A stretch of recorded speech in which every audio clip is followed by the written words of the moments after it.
Up to the minute, division leaders. New Orleans, the #1 seed at the moment. Minnesota still with a chance to become #1 because they would win the tiebreaker with the Saints right now in the 2nd spot. The Minnesota coach is Brad Childress in his 4th year and the recent recipient of a contract extension. He's down on the field with Andrea Kramer. Andrea. Thank you very much, Al. Well, 30 minutes ago, you found out your team clinched its 2nd straight NFC North title. How concerned are you about a possible letdown for your team? I'm not concerned. You know, I got a great bunch of guys here, and they're going to give best effort. Now, last night with New Orleans' loss, you're in line for the possible #1 seed. How much emphasis will you put on getting it? Well, you want to play at home during the playoffs. That's one of our goals, and to get to the Super Bowl and win it. So you start with that right at the beginning. NFC North, then you keep stepping. All right, Coach, thanks very much. We'll see you at halftime. And Vikings wide receiver Percy Harvin will play. He told me he has no lingering symptoms from his migraines, but those migraines caused him to have only limited activity 2 days in the past 2 weeks. But Al, he told me he has no concerns about his conditioning. And they missed him last week. Andrea, there he is. He's also a guy who returns kickoffs. We'll see about that when Minnesota gets the ball, because Carolina will start by receiving the kick. Ryan Longwell, who played for years with Brett Favre in Green Bay before going to Minnesota, and back Tyrell Sutton, a rookie out of Northwestern, to run it back. And away we go on this Sunday night from Charlotte. Juggled and picked up, and then out past the 20, and the rookie takes it out to the 31-yard line as we take a look at the Carolina offense. Matt Moore, Oregon State. D'Angelo Williams, Memphis. Brad Hoover, Western Carolina. Lil Playmaker, University of Utah. Hussein Muhammad, Michigan State. Jeff King, Virginia Tech. Cavell Wharton, South Carolina. Mackenzie Bernardo, Bentley University. Ryan Khalil, the University of Southern California. Kedrick Benson, Ole Miss. Jeff Schwartz, Oregon. 2 backup tackles because their 2 top guys are both on injured reserve. Jordan Gross and Jeff Otah, and they'll start on the ground on a good defensive play by Mediu Williams, the safety, coming up to make the tackle on D'Angelo Williams. Well, I think they saw our opening on cameras. Safety blitz right off the bat, coming off the left side here. There we go, coming right up the left-hand side, and is going to hit D'Angelo Williams right in the backfield. When you see that early on, that means you're going to have to start thinking about throwing the ball if you're the Carolina Panthers. And Matt Moore stumbles on his way back and then hands the ball off. And this is Williams, who's very good after initial contact, taking it out to the 36. And let's take a look at that vaunted Minnesota D. Ray Edwards, Cincinnati Woodward. Pat Williams, Wasman High School. Kevin Williams, Oklahoma State. Jared Allen, Culinary Academy. Chad Greenway, University of Iowa. Jasper Brink, South Carolina. Ben Lieber, Kansas State. Antoine Winfield, The Ohio State University. Tyrell Johnson, Arkansas State. Mediu Williams, Maryland. Cedric Griffin, the Great School of Texas. And a lot of eyes on that rookie middle linebacker Brinkley, as on 3rd down and 6. The pass is too high, intended for Smith, covered by Antoine Winfield, who came back after missing a half dozen games last week with a foot injury, and it's a 3 and out for the Panthers. Well, anytime you're talking about playing the Minnesota Vikings, you're going to have to deal with Jared Allen, and you see exactly how Carolina plans on doing it. Dante Rosario, the tight end, is going to help Travell Wharton over on that side. Jason Baker to punt. Darius Renaud to run it back. High floating short kick. And there's contact up front, but nobody touched the football. It is down at the 25-yard line, and now there is a flag. Referee tonight is Pete Morelli. And I think it might be on Dante Wesley of the Panthers. Interference with the opportunity to make a fair catch. Number 20 of the kicking team, 15-yard penalty, automatic first down. He said 20. I think he meant 21. It's Dante Wesley with the interference here. Bernard coming up trying to make a play and just simply had to get out of the way of Wesley. You have to give the guy the opportunity to make the catch, and obviously Wesley had no idea where the ball was, and not the greatest of starts here for the Carolina Panthers. Frampton was trying to help guide him into him as well. So here comes Favre, leading the Vikings to the line of scrimmage at the 42-yard line. Good field position for Minnesota's first possession, and they give the ball off to Adrian Peterson for a gain of 3. Here's the Minnesota offense. Brett Favre, University of Southern Mississippi.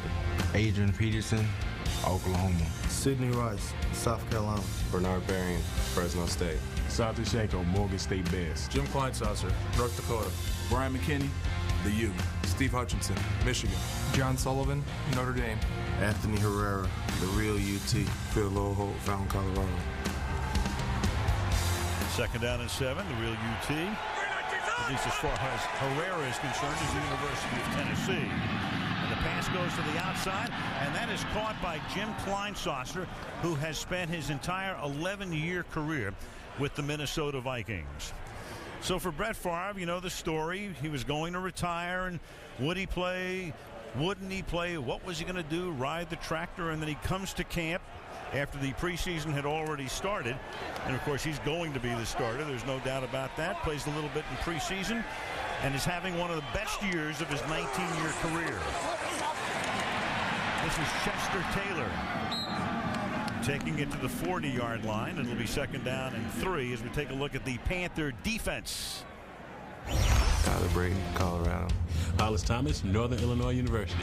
Damian Lewis, University of Miami. Julius Peppers, University of North Carolina. Niall Diggs, The Ohio State. John Beeson, you already know. James Anderson, Virginia Tech. Chris Gamble, The Ohio State. Chris Harris, J. Fair High. Charles Godfrey, the University of Iowa. Richard Marshall, Fresno State. You already know, as in Miami. And no room over the right side that time as Adrian Peterson runs in to you already know. John Beeson, the middle linebacker. You already knew exactly what they were going to do here. Brett Favre, I tell you, when you're 40 years old, sometimes it's tough just to catch up with Adrian Peterson. To give him the handoff, has to really stretch it out. One of the things the Vikings got back to last week, though, was trying to pound that football in there and quit relying so much on Brett Favre to make all the plays. Favre now out of the shotgun. 3rd down and 4. Rice moving to the inside. Brett under pressure, and they get him back at the 49-yard line. Everett Brown, a rookie, and they traded off. They traded their number 1 for San Francisco's number 2 to pick Brown in the 2nd round. The rookie out of Florida State with a sack of Favre. Well, coming off the left side here is Everett Brown, and he's the young man that they so hoped would end up being the balance for Julius Peppers. They flip Peppers to the other side that time and do come up with the pressure. Chris Cluey to punt. Captain Munnerlyn, a rookie out of South Carolina, is back and lets it go, and it bounds into the end zone for a touchback. And the Panthers will take it at the 20 when we come back to Charlotte. No score. Sunday Night Football being brought to you by Southwest Airlines. Go to southwest.com. Grab your bag. It's on. By Best Buy. This holiday season, the best gifts come from Best Buy. Buyer, be happy. By Bud Light. Not too heavy, not too light. It is just right. And by Sprint, official wireless service sponsor of the NFL. Carolina had a 3-and-out first possession. Now they start this drive from the 20-yard line after the touchback. Moore retreats and will swing a pass out to the left side. D'Angelo Williams will step out of bounds at the 23. With Delhomme hurt, Matt Moore wasn't drafted. Started his college career at UCLA, 2 years there, left, spent a year in junior college, didn't play there, went to Oregon State. Went to the Cowboys camp in 07. They cut him. Carolina picked him up. He wound up making 3 starts here for Delhomme at the end of the 07 season. Got hurt last year as you look at Delhomme. And with Delhomme now missing his 3rd straight game, here is Moore starting his 3rd straight game. His backup is A.J. Feely. And they give the ball to Williams, who breaks a tackle and takes it out to the 24-yard line for a gain of 1. It'll be 3rd and 6, and Ray Edwards, the defensive end, makes the stop. Well, E.J. Henderson, the middle linebacker, is out, and Jasper Brinkley, number 54. The burden really now begins to fall on him, and he's going to have to make some plays. He stepped up, at least stopped the momentum there of D'Angelo Williams. But this defense has been known for so long for their ability to stop the run, and there are a lot of eyeballs on that young man right there to see if he can do E.J. Henderson's job. And 3rd down and 6. Moore buying time, extending the play, and then throws incomplete. That's Tyrell Sutton, the rookie out of Northwestern, who returned the opening kickoff. And again, Carolina with a 3-and-out. Well, and the storyline's already developing here. It's just a matter of whether or not Matt Moore can complete enough passes to get the Vikings to back off the running game a little bit. This is a team that's had 44 rushing touchdowns over the last couple of years. They would love to stay with that running game, but they can't until Matt Moore can prove he can throw the ball a little. Baker's second punt in the first 5.5 minutes of the game is a good one. Bernard backs up. Fields at the 26. And Darius brings it back out to the 39-yard line. 51-yard boot and a 14-yard return as the Vikings have it when we come back.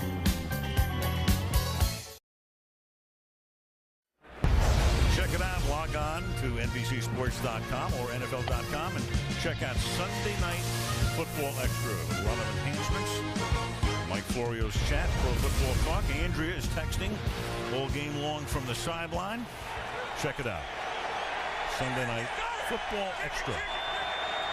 Favre starts this drive from the 37-yard line with a play fake, and then he slips, directing traffic, trying to come back, and finally goes down to the 28-yard line. And that was James Anderson who comes in for the trip. But Brett extending the play as long as he could, and then he finally falls victim to the turf. Maybe they figured out Brett Favre's numbers on the bootlegs, which have been pretty good this year, and watered the middle of the field. It doesn't look like he can stand up anywhere. He slipped not once but twice and went down looking for the standing 8 count at the end of that one. And this is the way the Carolina Panthers have a chance. They're going to have to play great defense, and they've really been doing that the last couple of weeks. 2nd down and 18 off the sack. Chester Taylor is in the backfield. Clark sends him out into the pattern, and then he goes to Kleinsasser, who makes his second catch, and Kleinsasser for the gain of 8. John Fox is in his 8th season with Carolina, came in and helped resurrect the franchise. They had a 1-15 year in George Seifert's last year, and then Fox took him to the Super Bowl. The one thing John hasn't been able to do, though, is put 2 winning seasons back to back. It's been lose, win throughout his 8-year tenure. Last year, a big winning season, and this year they have to win their final 3 games just to get to 500. 3rd and 10. And it's a high snap and a whistle before the snap. And a false start. Phil Lodehold, and he has his hands full tonight against false Julius start. Peppers. Number 74 of the offense. 5-yard penalty still. 3rd down. He was moving, and so was Bryant McKinney. Both. Yeah, pretty easy to see here. Julius Peppers looks like he thinks the easier spot is over here on this side against Phil Lodehold, the rookie, and so they're flipping him that way, and Lodehold got a little anxious when he saw Julius outside and looking hungry. And Paul McKinney's number, but it was Lodehold, the rookie. 3rd down and 15. Peterson and Taylor both in the backfield, and then Favre juggles that snap and recovers, and then throws, and falling down on that grass again is Adrian Peterson. I'll tell you what, sometimes the greatest advantage you can have in a game is if the field's a little messed up. And so far we've seen the Minnesota Vikings really struggling, just trying to make the simplest of plays. Brett slipping on the bootleg. And now Adrian Peterson out in the flat, unable to keep his feet. They might have to go back for some longer cleats. Or skates. Or skates. Chris Kluwe, Captain Munnerlyn, is going to let it go, and it will bound out of bounds just inside the 30-yard line. 6:58 remaining, opening quarter, no score.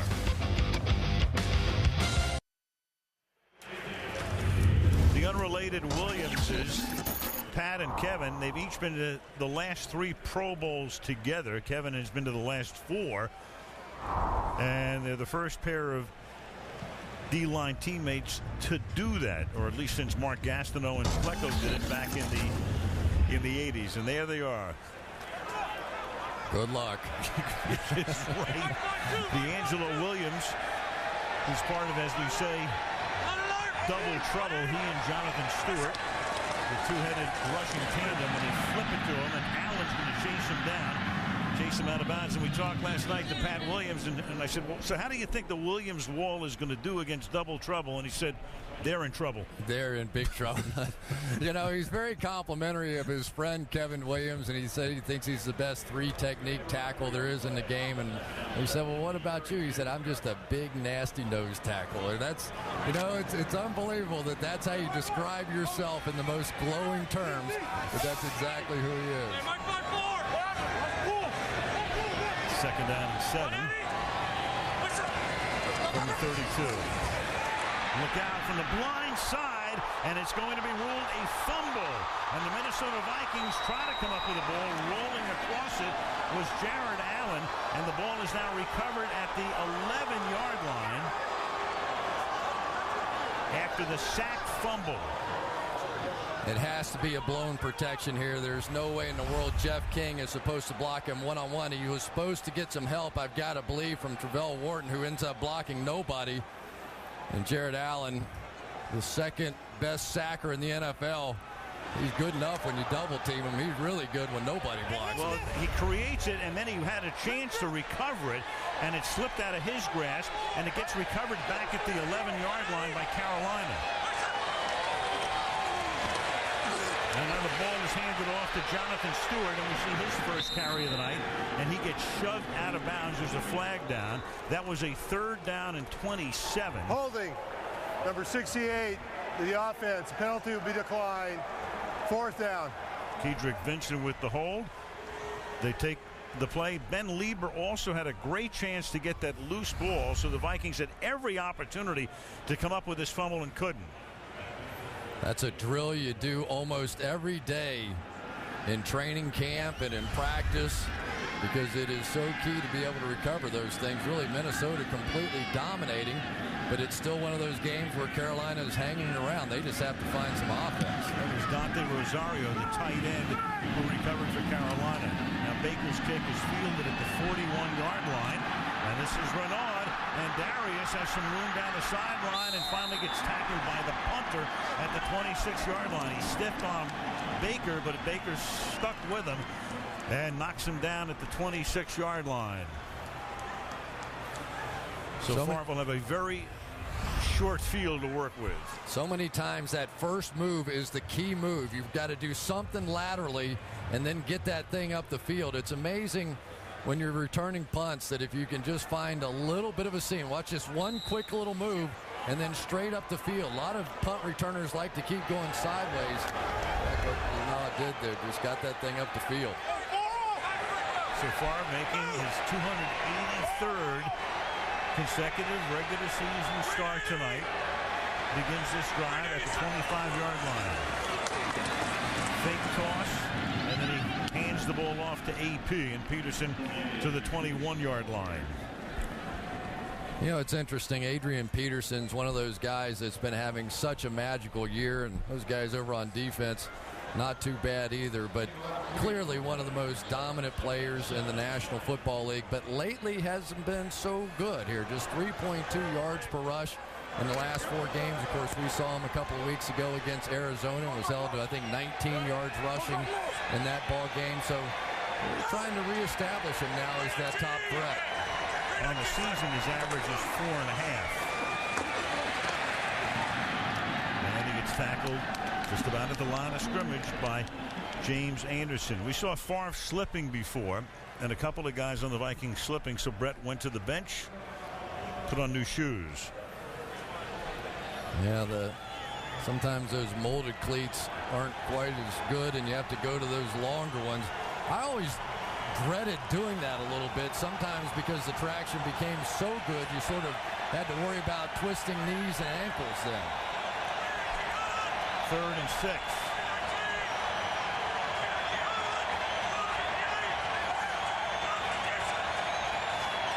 And just a 3-man rush. 8 back, and they got his arm, and it's Julius Peppers coming around the corner. Been playing with a broken hand lately. Got by Loadhold and breaks up the play, setting up 4th down and a field goal attempt for Longwell. What's amazing about this is Julius Peppers is getting pressure in just a 3-man pass rush. That was just coverage that time by Carolina, but Julius Peppers has come to play, just came up and just caught his elbow as it was going forward. So a great defensive stand there for Carolina. Ryan Longwell having another great season. This is a 39-yard attempt. Snap is low, but they get it down, and the kick is no good. Had trouble with the snap and the hold, and it's still 0-0.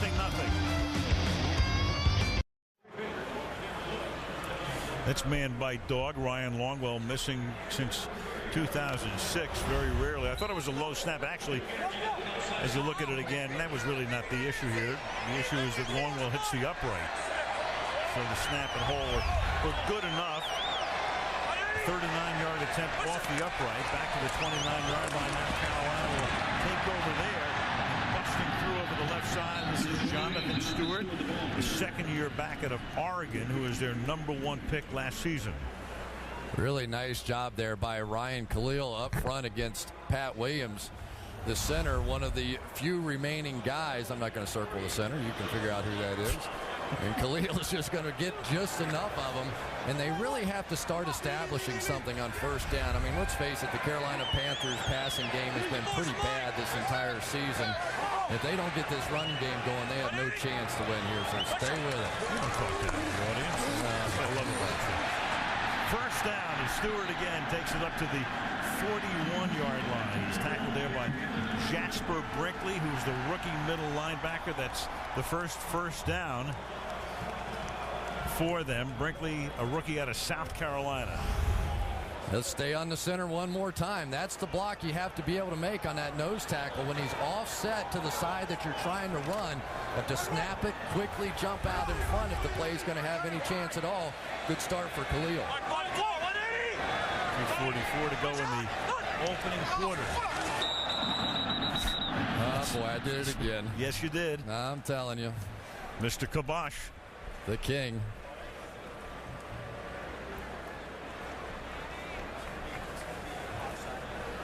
You don't see this very often, but if I praise a guy once, he has a chance of making a bad play. If I praise him twice in a row, it's guaranteed. How many times in your lifetime have you ever seen the center snap that early? This is such a makeshift offensive line right now. Terrell Wharton used to be the guards playing tackle. Jeff Schwartz in his first start at the other tackle. They're doing the best they can. 2nd down and 12.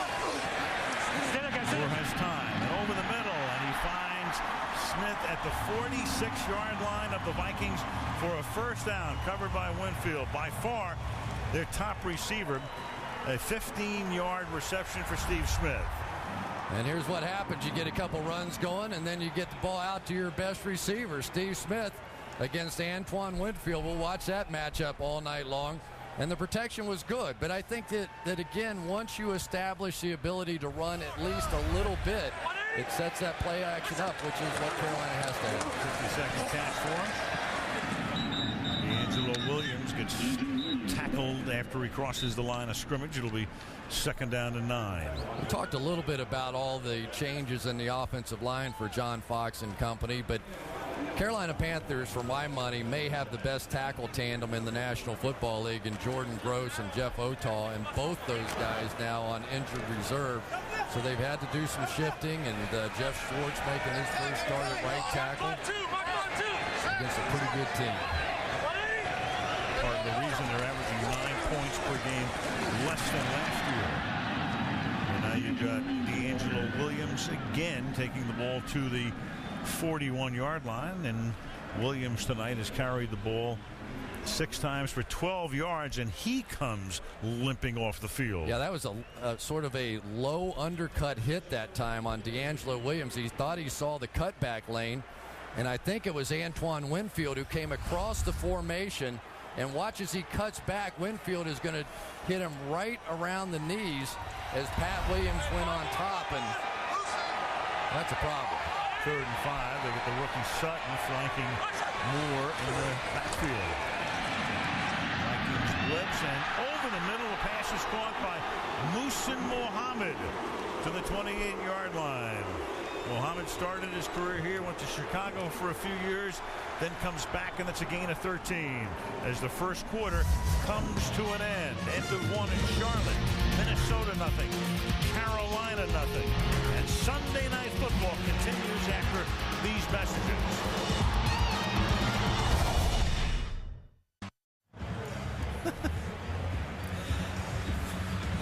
Tonight's aerial coverage being brought to you by Bud Light. Downtown Charlotte.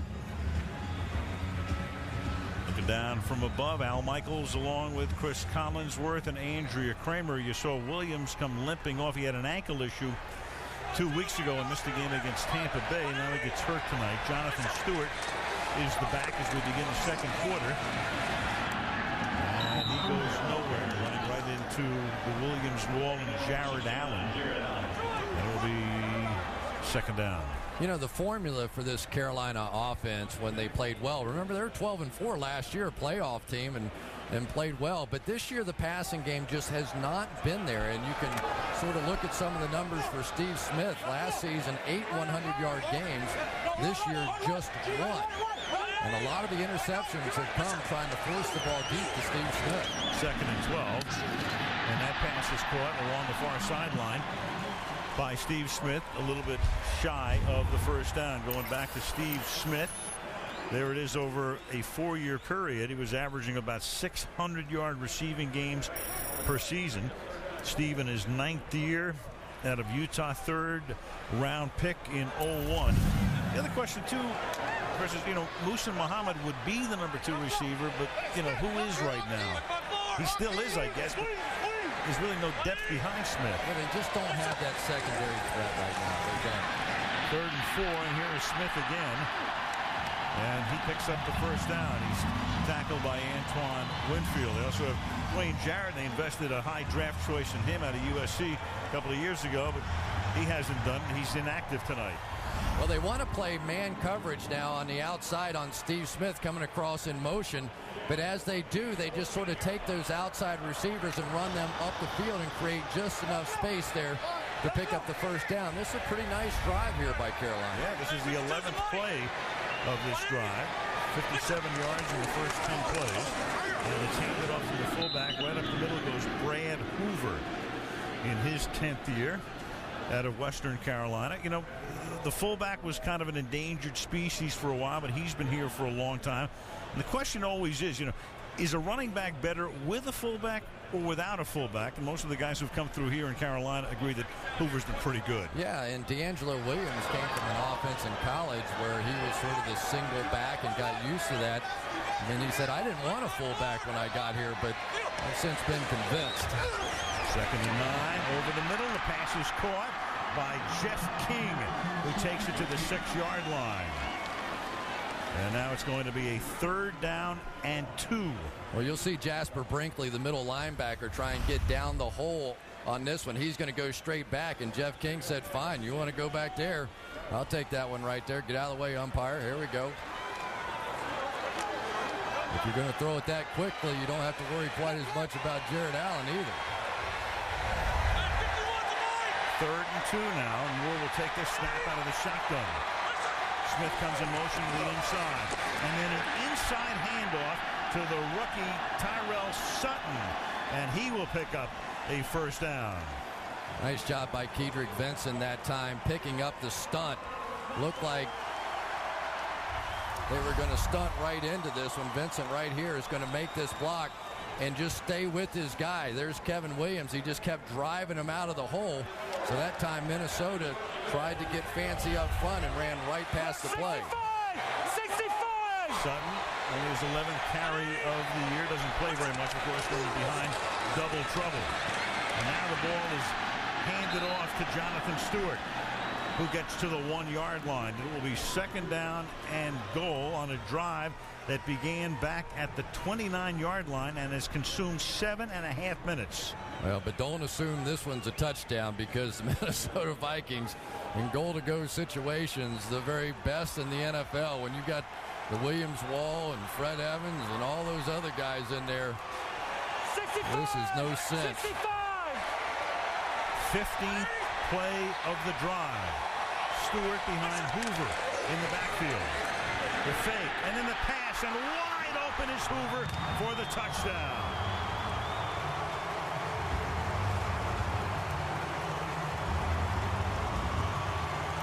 The Panthers have the ball for 8 minutes, 1 second, and go 71 yards against the Viking D.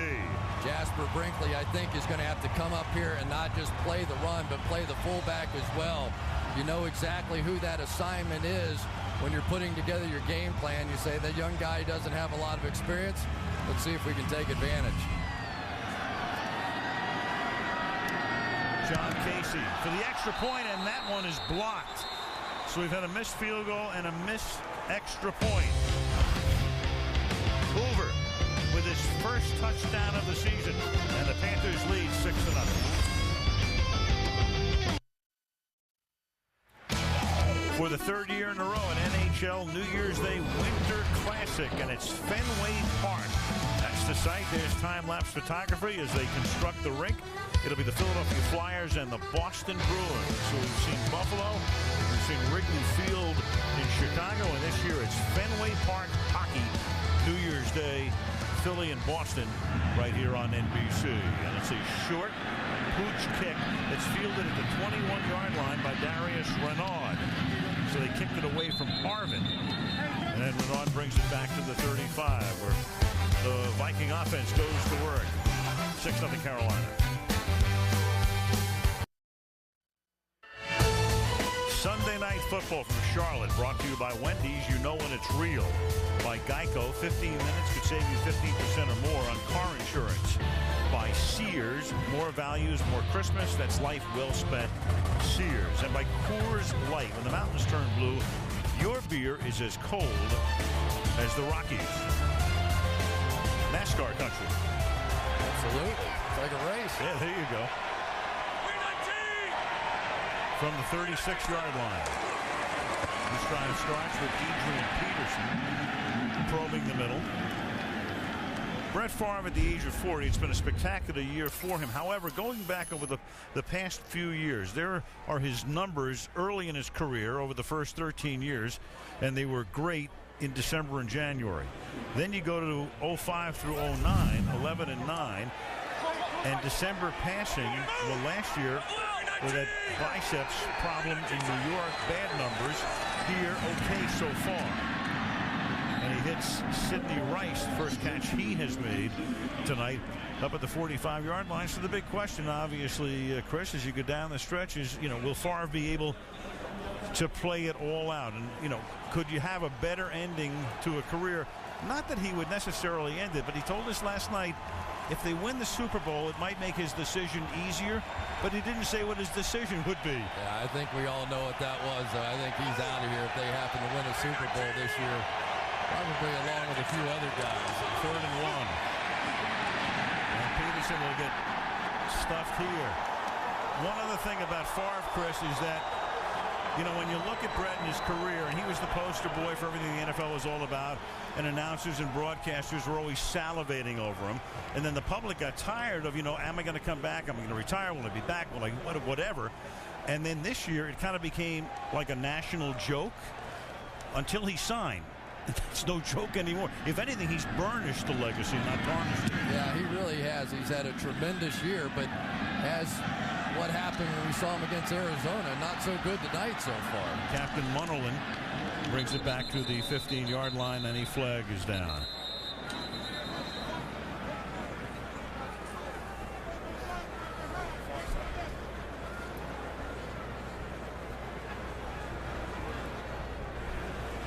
Brett tonight, 4 of his first 5, but for only 28 yards. Well, it's interesting that they really haven't been able to establish the run. During the kick, illegal block in the back. number 31 of the receiving team. Half the distance to the goal. First down. Timeout.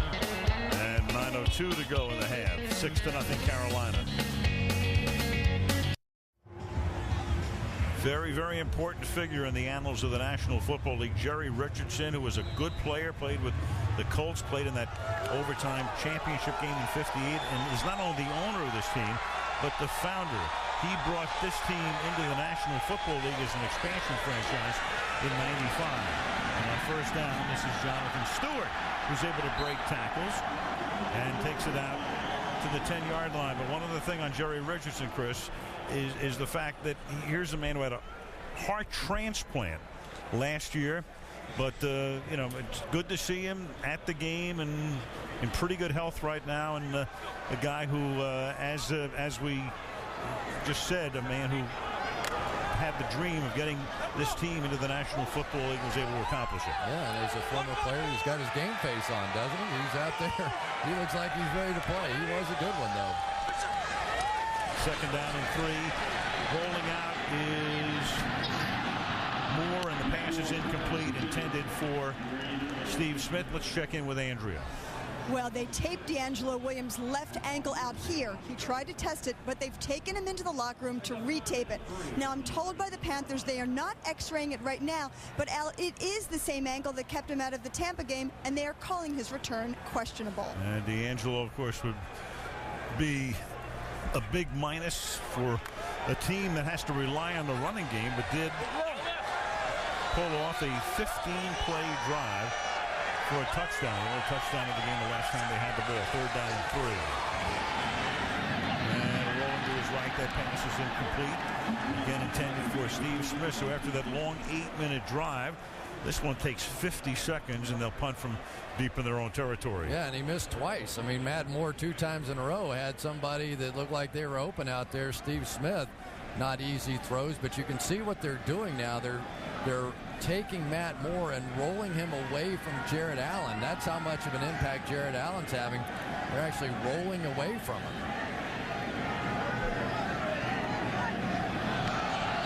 This is Baker's 4th punt before that happens. I tell you what, if that's against the defense. Yeah, it's 4th and 3. Start. Nope. Number 55, the offense. After distance to the goal, 5-yard penalty. Still 4th down. Dan Connor.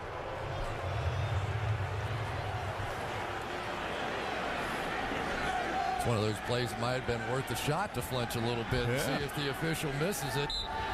Maybe go for the cheap first down. 55 over on the right-hand side of your screen. I tell you, there was some defensive movement that led to that flinch. Yep. Could have gone the other way.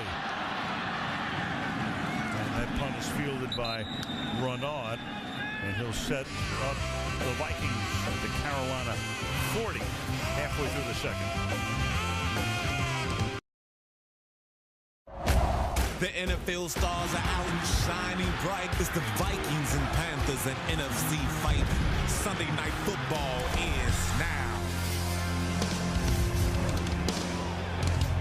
Well, the Minnesota Vikings trying to get to Miami, but first things first.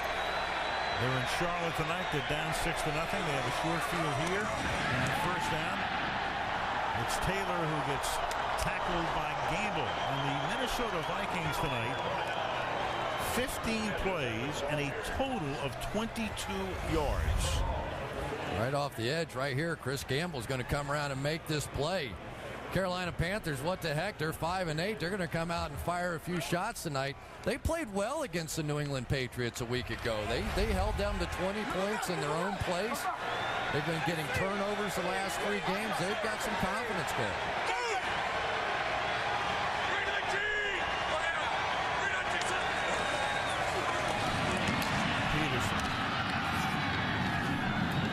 Takes it to the 35-yard line. Damian Lewis makes the tackle. Let's go back to the punt. The false start ruled against Carolina, but it could have gone the other way here. All right over here, Dan Connor. See if he gets drawn off sides. Typically, if you flinch and get into the neutral zone and it forces the offensive player to move, you get the 5-yard penalty on the offensive side, and that would have been a first down. 3rd and 4.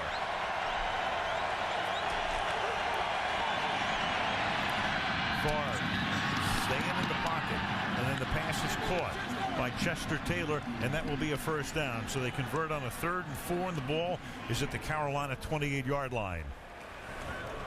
Well, I think the Minnesota Vikings had seen enough of Julius Peppers, so you put your tight end over here to this side, Visante Shenko, to help out Lodeholt.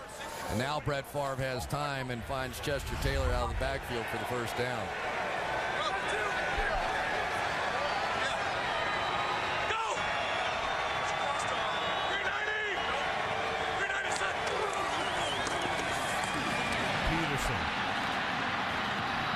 Peterson around the corner, and a decent gain there. Captain Munnerlyn covering on the play. 6 minutes to go now, and that's a gain of 9 yards, 2nd and 1. Watch Sidney Rice right out here come down and get the block on the inside. This looks like it's going nowhere because Chris Harris was coming down, but Sidney Rice met him right at the line of scrimmage, and Chester Taylor saw that, or Adrian Peterson, and bounced it outside. Nice play by Rice. He's having a great year.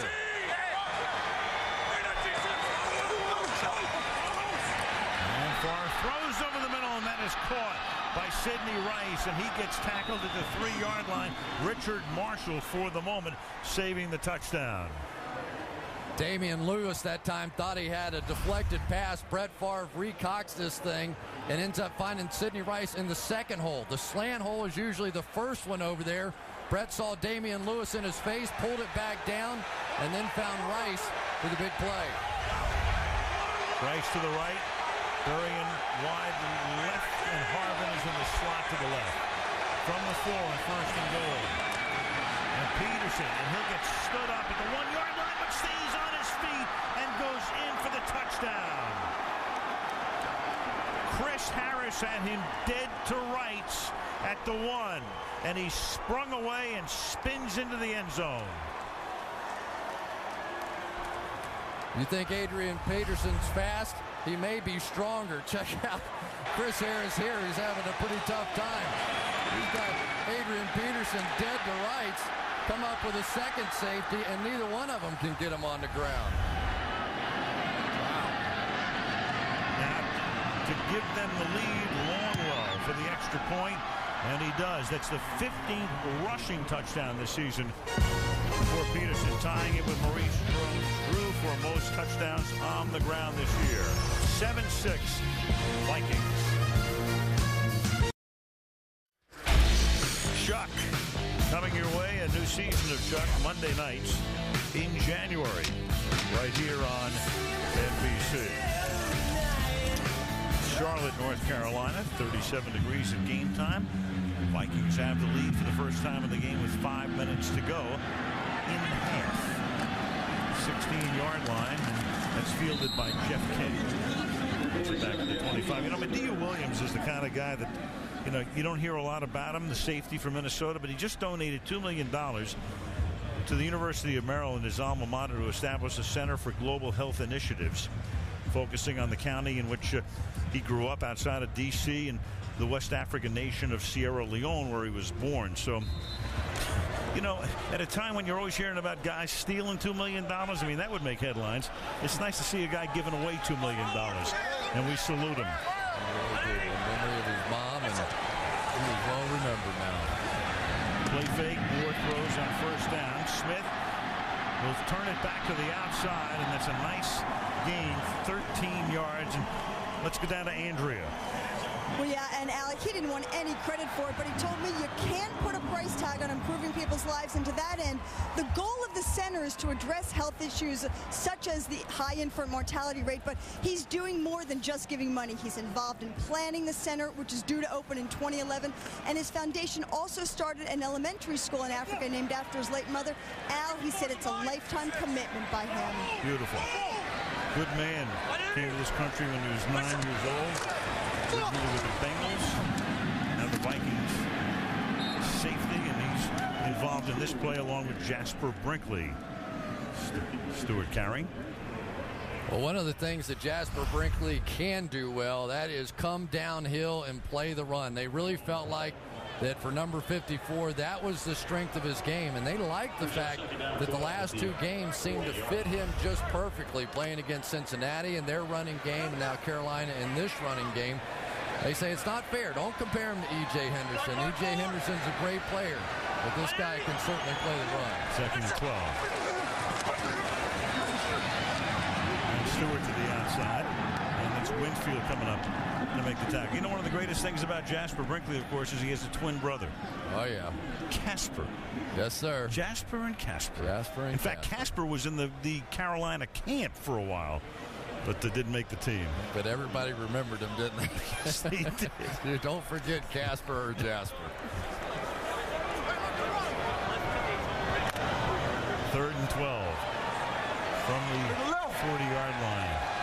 Sutton comes into the backfield again. Williams out of the game, so probably see a little bit more of the rookie tonight. They're going to throw a screen to him, and some nice moves there, and he spins his way and picks up a first down. Tyrell Sutton, a free agent out of Northwestern, and had 2 catches last week and makes his presence felt on this drive. One of the things you do to great pass rushers, throw screens in behind them. Why not? They're thinking sack. They're thinking adding to their total. You give a guy like Jared Allen coming right off the edge. A good pass rush, but Wharton didn't care. He just kind of let him back inside. 2.5 to play in the half. And Moore goes underneath. Smith. He gets tackled. That's Allen is involved in pass coverage at the 43-yard line. It'll be 2nd down and 5, and Matt Moore will let the clock run down to 2 minutes. Panthers, as we look ahead with all of their timeouts remaining. 2-minute warning. Minnesota 7, Carolina 6. Live shot of 30 Rock, Christmas tree, skating rink, Rockefeller Center, coming up the Toyota halftime show. We're going to put one on today. Wild finishes, especially that one in Pittsburgh where the Steelers beat Green Bay on the final play of the game. 2nd down and 6 here with 2 minutes now as Moore goes back to pass. And he hits King, and Jeff King will fumble the ball but out of bounds after he picks up the first down. Jasper Brinkley made the tackle and knocked the ball loose. I'll tell you, one of the things that Matt Moore is doing a really nice job on right now is the place he's called the quiet spot in the pocket. When you end up, you're playing the best pass rushing team in the National Football League in the Minnesota Vikings. And here's a guy that is just beginning to slide around a little bit back there, find a spot, buy a little time, and he's been making some plays.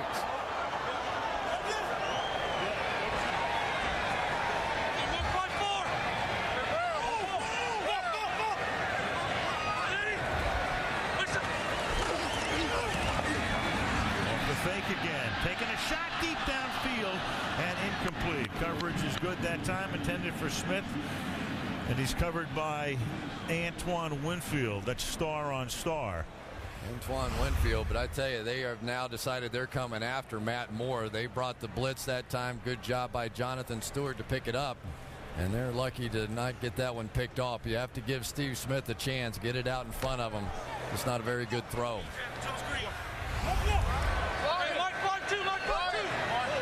A minute and a half to play in the first half. And they want to draw here. And Stewart won't go anywhere. Tackled at the 37-yard line.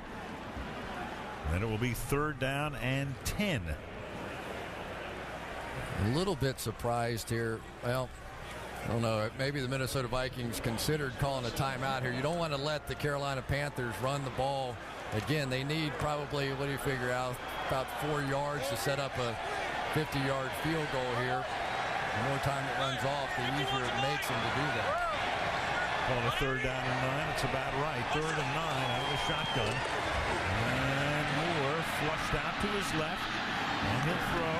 And the pass is caught at the 29-yard line by Steve Smith. So they don't get enough for the first down, but they do get enough to bring Casey out onto the field to attempt a field goal. And if you're a Carolina Panther fan or John Fox, You have to feel like that Matt Moore has given you just about everything you could have hoped for against this pass rush and against this football team coming in here. He's moving around. He hasn't taken the sacks back there. He's been elusive and made some big plays. And Carolina, well, they're content, obviously, to let the clock run all the way down. Minnesota could have called the timeout, and I do find it to be a little bit surprising, Chris, that they didn't, and they leave themselves no time. Right. Timeout called here.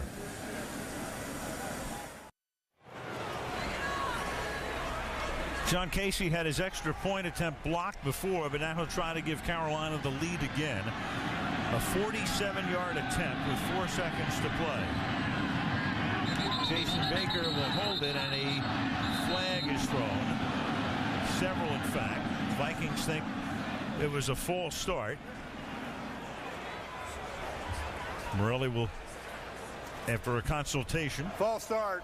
It Number is. 65, the offense. 5-yard penalty, still 4th down. That is really big. I think that's Gary Williams, number 65, the right tackle with a false start here. And now it's so big, in fact, that they're taking Casey off the field.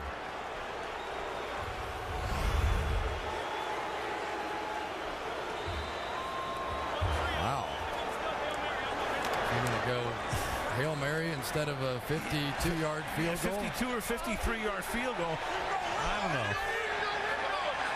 Fox is gonna run this one play and let Moore air it out. He sends it down. There are 3 Panthers there and 3 Vikings there, and it gets knocked down at the goal line. What a crazy end of the first half. Vikings don't take any timeouts. False start, no field goal attempt, and it winds up 7-6 Minnesota at the half, with the Toyota halftime show coming right up.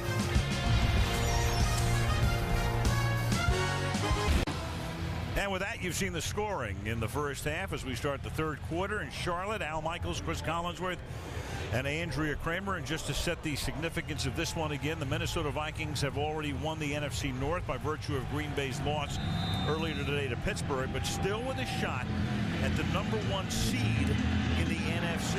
Right now, New Orleans owning that spot as this bouncing ball is fielded at the 35-yard line and brought back to the 41 by Kennedy. And we go back to how the half ended after a false start negates this kick by Casey. They elect to go for a Hail Mary, so that kick would have been good. Well, look at this, though. How far did this thing clear by? I mean, that's got to be 5 yards. The only thing I can think of is maybe you go back to the blocked extra point, watch this thing shoot out to Antoine Winfield, and he's thinking, well, I don't want to give up a touchdown.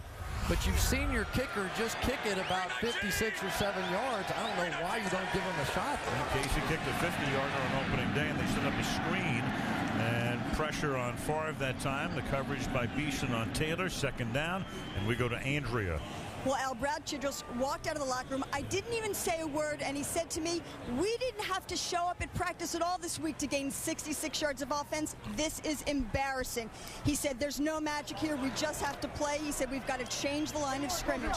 As for D'Angelo Williams, they said they're going to try to warm him up on the sideline, get him back despite that left ankle injury. Thank you, Andrew. Those 66 yards, the fewest by the Vikings in any first half this season. 2nd down and 10 from the 41. And Favre slings it to the left side, and that's caught at the 45 by Bernard Berrien, who finally sees some action, and he gets tackled immediately by Richard Marshall. Berrien's first catch. I love watching veteran quarterbacks play. That time Julius Peppers shifts down inside here. Brett sees it, goes to the audible, knows it's a blitz, going to throw it right underneath. Easy completion. Sets up a 3rd and short. 3rd down and 5 from the 46-yard line.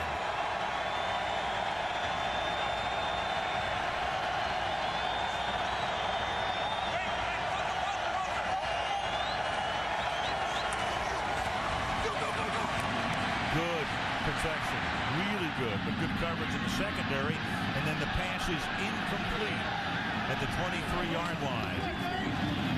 Asante Shanko, the tight end, going all the way down the field, and Dante Wesley covering 4th down. Well, the protection was absolutely perfect. You end up in a 2-man coverage, man-to-man underneath everywhere, and Brett Favre couldn't find anywhere to go. He wanted to come over here to the left side, a little arrow route. When that was taken away, he really didn't have anything. So Carolina's defense continues to make plays. Chris Cluey's punt. Backing Munnerlin all the way I up. thought he was going to catch it. Yes, Captain, my captain says, touchback. 7-6 Minnesota. A little bit more about Matt Moore, born in Southern California, and grew up as a UCLA fan who winds up at UCLA. Spot starter for 2 years. He was also drafted by the Angels in 04, didn't sign, spent a year out of football, and then re-enrolled at Oregon State, where he played for 2 seasons, not drafted. Went to the Dallas camp, and Carolina claimed him off waivers before the start of the 07 season. And tonight, he's 12 out of 18 for 98 yards.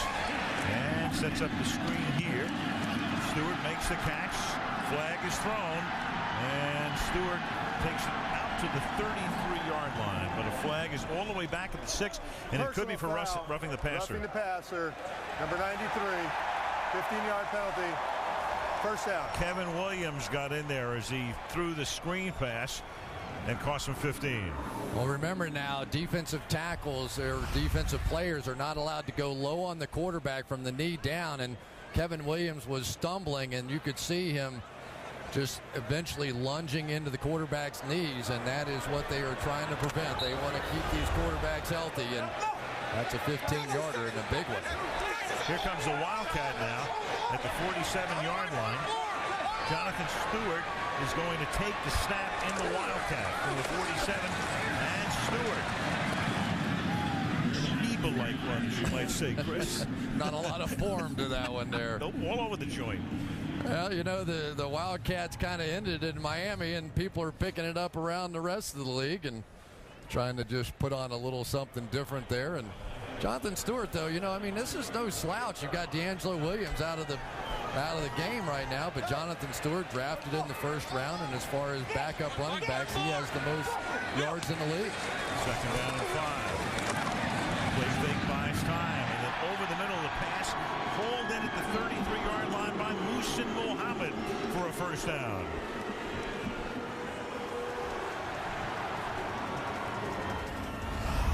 Just a simple zone defense, and anytime you end up running the football and ended up in those 2nd and 5 situations, you could see the linebackers jumping up, trying to play the run, and Muhsin Muhammad has found some holes over the middle. And for the Minnesota Vikings, they have to be wondering what the heck, you know, the Saints lose, they're going to end up with a chance to have the top seed, and they're playing like this again. Carolina takes a early third quarter timeout. Brett Favre, Matt Moore. Matt calls Brett a living legend. Well, why not? There's Brett in '92, first season with the Packers. And how did Matt Moore look in '92 at the age of 8? That play is stuffed. Steve Smith coming around on an end around, and Ray Edwards said, "Oh no, we've diagnosed this play before." Looked better than Ray Edwards looked to Steve Smith coming around there. If you're going to run a reverse, a lot of times you like to block this guy out here on the end of the line of scrimmage, or sort of things like that happen. Wow. 2nd and 16.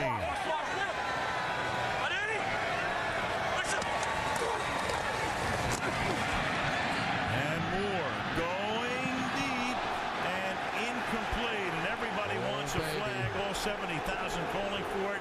There is none. Ben Lieber, the linebacker, going all the way down the field with the coverage on the tight end, Jeff King. Ben Lieber hesitates at the line of scrimmage right here, looking in the backfield, and King has it wide open, and that was close. Did he strip the arm before the ball got there? You can make an argument. Not sure the ball was catchable if he was going to get there anyway, and maybe that's what the officials called. That would have been a heck of a catch, but they didn't give the signal that it was uncatchable, so they just didn't throw the flag. 3rd and 16. And the pass to the outside. outside is incomplete and well short. And it's Medea Williams going over to cover Steve Smith. And it's 4th and 16. Well, that's one of the problems that you end up with when you have a backup quarterback in the game. Those timing throws like that back shoulder stop route here. It's something that Jake Delhomme and Steve Smith have practiced a bunch, but you don't get much time as a backup quarterback with the starters. Those are hard to hit.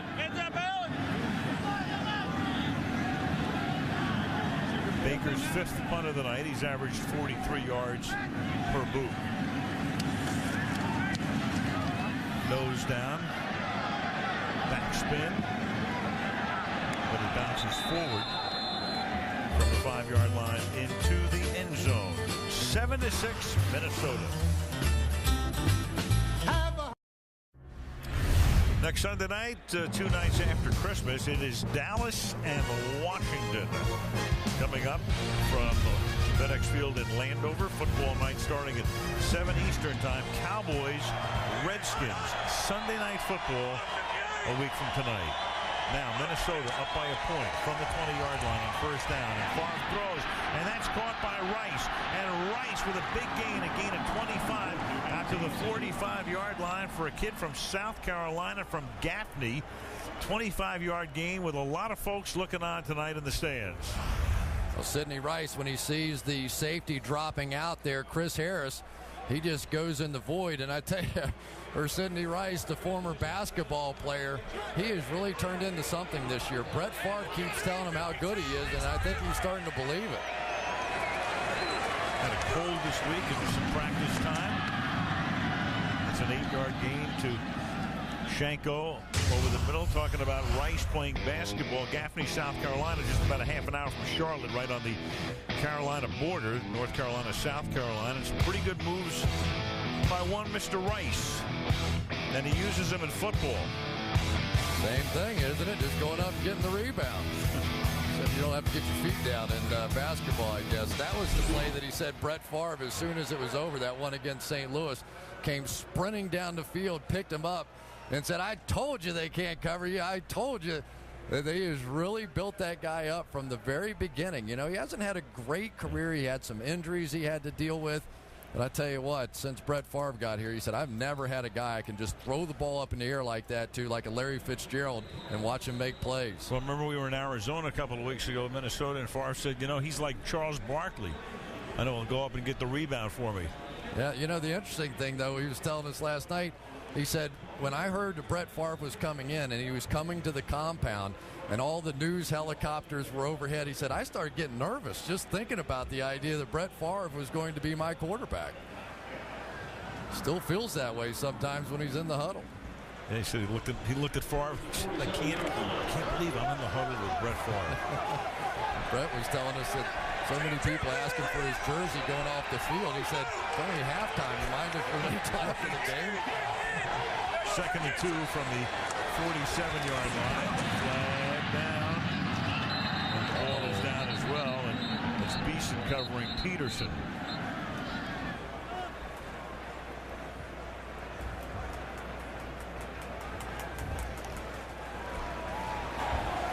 Illegal formation. Offense. Only 6 men on the line of scrimmage. 5-yard penalty still. 2nd down. Looked like they were trying to run a little pick on John Beeson there, coming down inside, screen him off. So Beeson said, I'm not going to put up with that. I know what you're trying to do. Comes out there and gives Adrian Peterson a little parting shot. Penalty makes it 2nd down and 7 from the 48.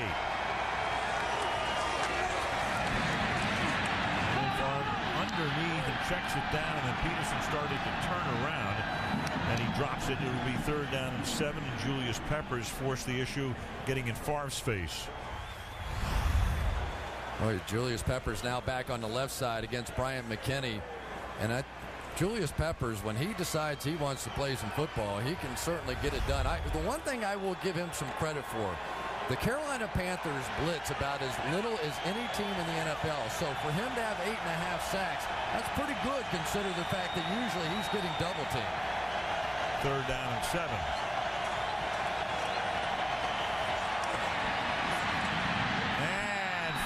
wants to pull it in, and now he's going to try to left-hand it, but they whistled him in the grasp. Dante Wesley will get credit for the sack. He did everything but pull the pin on that hand grenade when he threw it out of there. Just a three-man rush again, and here's Captain Munnerlyn on the outside working against Bernard Berrien and knocks him out of bounds. So Brett had no one to go there. Percy Harvin down the middle of the field. We haven't said his name very much at all. Sidney Rice on the top against Chris Gamble. But once again, Brett Favre pressured by just 3. And now Kluwe with a bomb into the night air, and Munnerlyn's going to let that one bound into the end zone. Carolina will begin a drive from the 20. 9:54 left in the third. 7-6 Minnesota. If you check out Jay Leno this week, among the guests, Jeff Bridges, Adam Lambert, Dane Cook. Weeknights at 10 o'clock Eastern and Pacific, 9 Central and Mountain. Right here on NBC. Now Moore starts this drive with a handoff to Stewart again. Williams hurt early on. Williams with 6 attempts, 13 yards, but on the bench, and Stewart 11 for 33. You know, he started the night by talking about the Vikings and the importance of this game in the sense that they've already won the North, so they're going to the playoffs. The question is, what seed will they be? If they win tonight, they're a game back in New Orleans, and then somehow along the way, if New Orleans loses a game and Minnesota winds up with the same record, Minnesota would win the tiebreaker with New Orleans. And here's Stewart again. But conversely, if they lose this game and Philadelphia is a game behind and Philadelphia catches them, which could happen, Philadelphia would own the tiebreaker over Minnesota. So Minnesota right now, pretty solid 2. Could be 1, but could also be 3, which is gigantic because 3 means you're playing in a wild card game. Yeah, but you know, Al, I think the bigger story is what we've been seeing out of the Minnesota Vikings in 2 of the last 3 weeks. You know, teams have to get hot and start playing their best football coming down the stretch, and certainly with Brett Favre's history of issues and the way this offense is playing, it has to be a bit of a concern. 3rd and 4, pass to the outside, and that's underthrown and incomplete, intended for Brad Hoover, and it'll be 4th down and 4. Maybe they just don't like playing on Sunday night. I guess this has really been unimpressive so far. I mean, you've got Brett Favre, who's playing absolutely the best football of his career. Not even close when you look at some of the numbers. 27 touchdown passes, just 6 interceptions, and he's fishing for answers in those pictures over there. Maybe this guy right here will be the answer. Baker ready to punt. Renaud is back to receive it. There's Renaud from the 30-yard line. Bunched up at the 36 with 8:24 remaining in the third quarter, and the Vikings leading the Panthers by 1.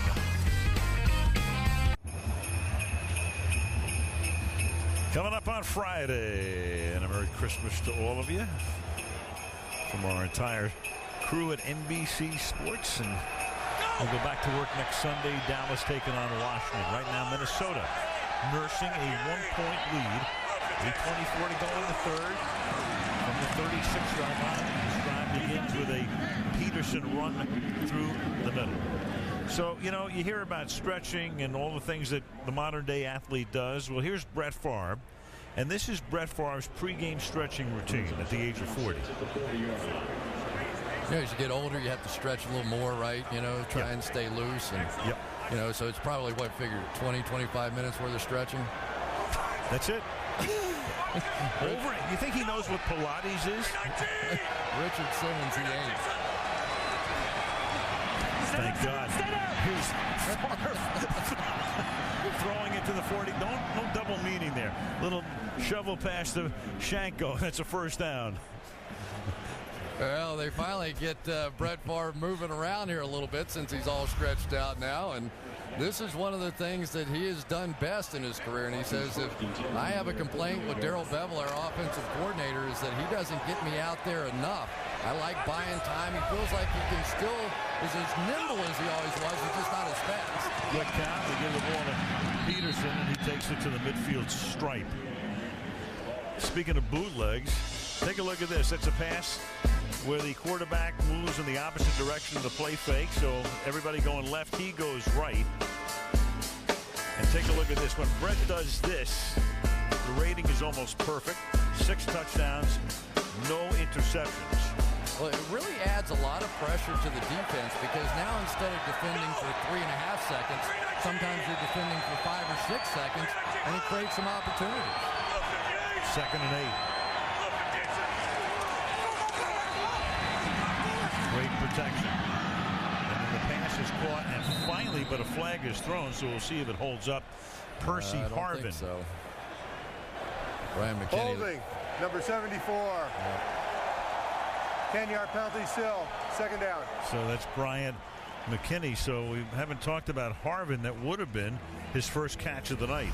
Yeah, and it's a good thing that Julius Peppers is flexible after McKinney got hold of his neck. A little limbo coming in there. That one's pretty easy.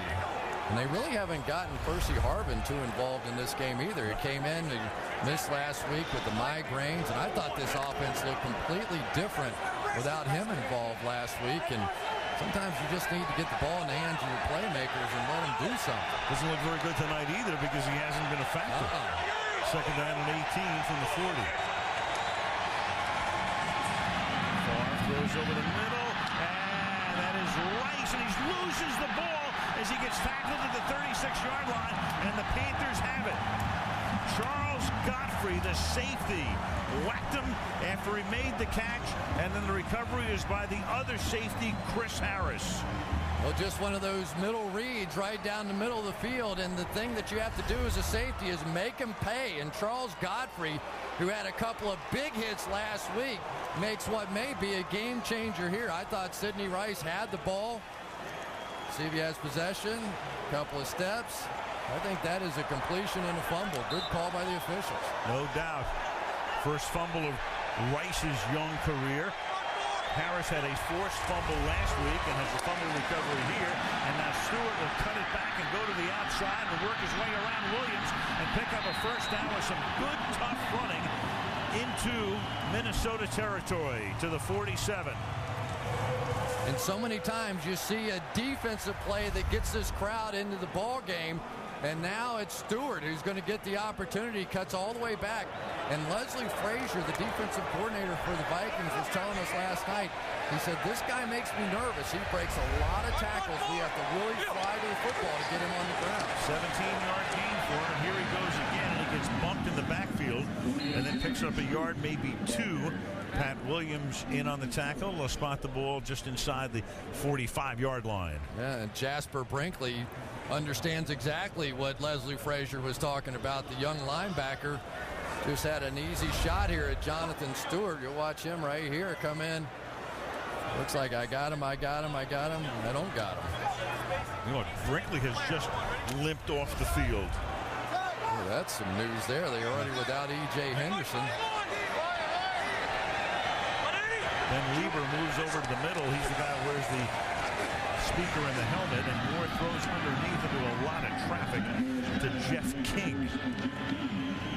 3rd time he has called King's number tonight.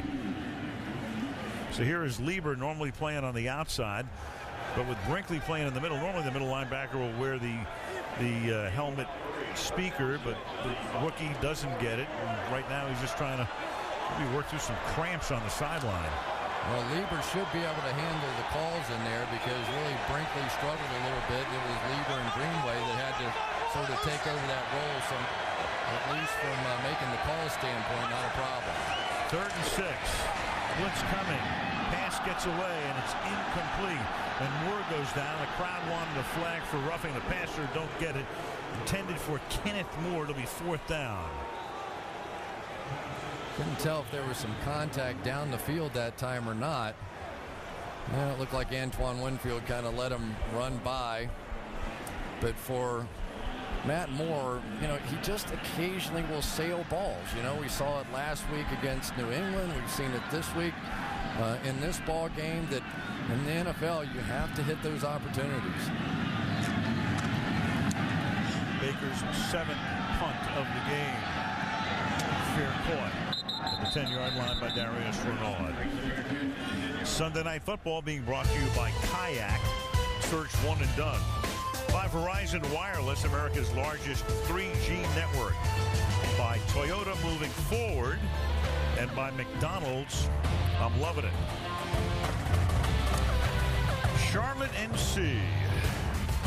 Home of the Panthers, home of Larry Brown's Bobcats. Panthers scored 6 points in the third quarter over the last 8 games. But, you know, they had opportunities. Why they didn't take the field goal at the end of the first half, I'll never understand that one. And then on the next drive, they took it right down the field, and they ran that reverse and knocked them out of field goal range there, had to punt. Had another opportunity there, so they just haven't done enough on offense to win the football game. Tonight, 137 to this point in the game. Overall, 6th in yardage in the league. Quick toss out to Berrien and a very good tackle made by Richard Marshall at 14-yard line after a gain of about 3. It's easy to talk about Brett Favre in the passing game, but the storyline again here tonight is Adrian Peterson averaging 3 yards a carry. This is a team and this is a running game before Brett Favre got here that you would have said if you had this kind of a passing attack, they're going to be unstoppable. And yet the running game now over the past 3-4 ball games has been almost non-existent. And here's Chester Taylor in the game. Taylor with 2 carries tonight for 6 yards. Off the fake. And Taylor cannot make the catch. It is incomplete. James Anderson playing a nice game tonight. The outside linebacker with the coverage. It'll be 3rd down and 7. Well, you've got to be able to block Julius Peppers to have a chance, and Peppers right in the face of Brett Favre. They're going to make you sort of catch it and 1-2 on the ground. Usually those bang-bang calls, they're going to call those incomplete, but Peppers is just wearing out Bryant McKinney. He got full load hold in the first half. Peppers tells the crowd, I want to hear you. They comply. 3rd and 7. And Favre, and he will get ridden down by Julius Peppers. Well, a lot's made about the fact he's making $1 million a game. Pay him $2 million a game if he's going to play like this. I tell you what, just a flat-out bull rush. Going to take Bryant McKinney and cram him right back into Brett Favre. Sometimes you get set for those speed pass rushers on the outside. You expect to move. They cram you right down the middle and throw you into the quarterback.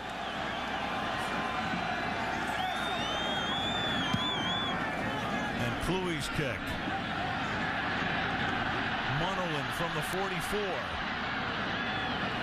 And Munnerlyn takes it back to the 47-yard line of the Minnesota Vikings.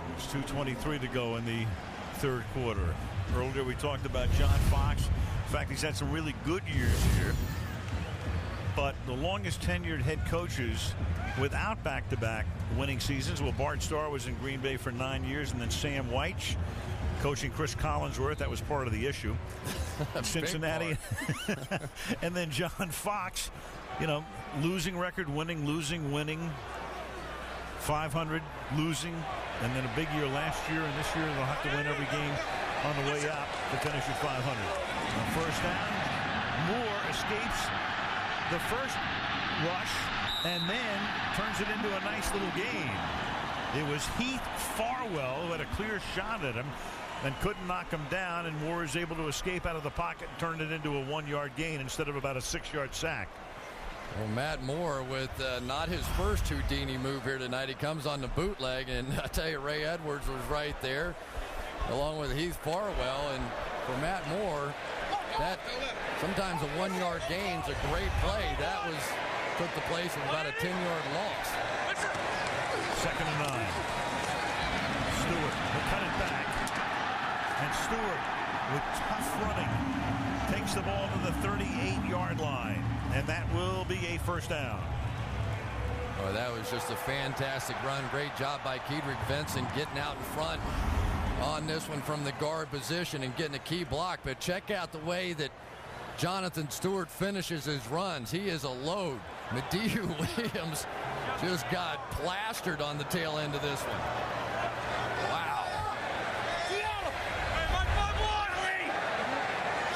So Williams on the bench. Workload belongs to Stewart.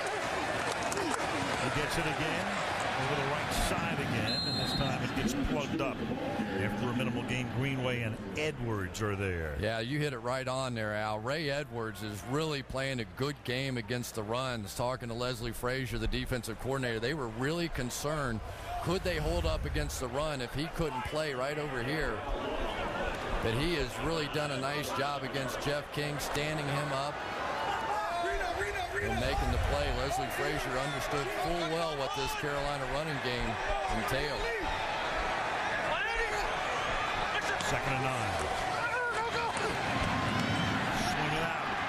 Caught by Dante Rosario. And the tight end picks up a first down. Pretty nice play call that time by Jeff Davidson, motioning the tight end Dante Rosario in the backfield so they could get the little rub, the little pick play on the outside. Rosario's having his best year, going to motion him here and then get him out and just do a little rub on the outside to give him just enough room there. Pick up the first down. Now they are in field goal range. Tyrell Sutton is the back. Fake to him.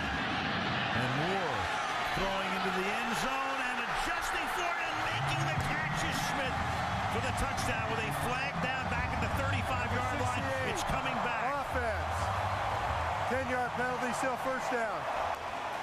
Boy, Kevin Williams has been getting so close all night. You just wondered when he was finally going to get there. And that time he did, and Kedrick Vincent had no choice but to hold on this one. Right here, watch the hold. Kevin Williams with a great move, and then Vincent grabs him late. So once again, the Carolina Panthers make a big play, and it comes back. I've seen more flagrant holds than that.